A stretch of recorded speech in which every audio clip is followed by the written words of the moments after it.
Why the US won't use nukes even if Russia does. Historically, the US nuclear doctrine was straightforward. If Russia launches a nuclear strike, America will retaliate in kind. But things might have changed over the last few years. Back in 2022, US officials outlined a new strategy. America's response to a nuclear attack could be a conventional one. This is a very big departure from decades-old dogma. In 2016, intelligence reports indicated that Russia had adopted a new military doctrine.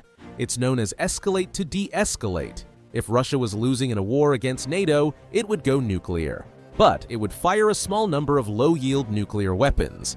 This would either stave off the Western armies or simply send a shock. Russia expected NATO's leaders to stop and negotiate a peace. Avril Haines, Obama's deputy national security advisor, wanted to test the theory. She called a deputies meeting of the National Security Council. They played a war game with the following scenario. Russia invades one of the Baltic countries. NATO fights back effectively. Russia fires a low-yield nuclear weapon at the NATO troops.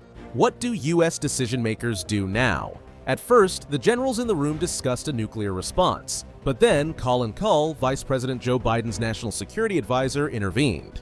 You're missing the big picture. He told the generals, once Russia drops a nuclear bomb, we face a world-defining moment. It's an opportunity to rally the entire world against Russia. It can be used to isolate and weaken Moscow politically, economically, and militarily.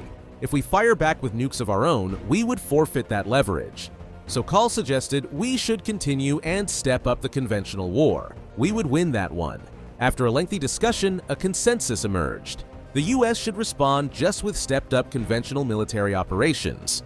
In 2022, retired General David Petraeus spelled out a possible scenario. We would respond by leading a NATO effort that would take out every Russian conventional force that we can see and identify on the battlefield in Ukraine, and also in Crimea and every ship in the Black Sea. The US and NATO don't need nukes to carry out such an attack.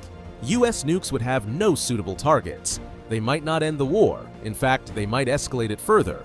But most of all, they aren't necessary. The job could be done with conventional military power.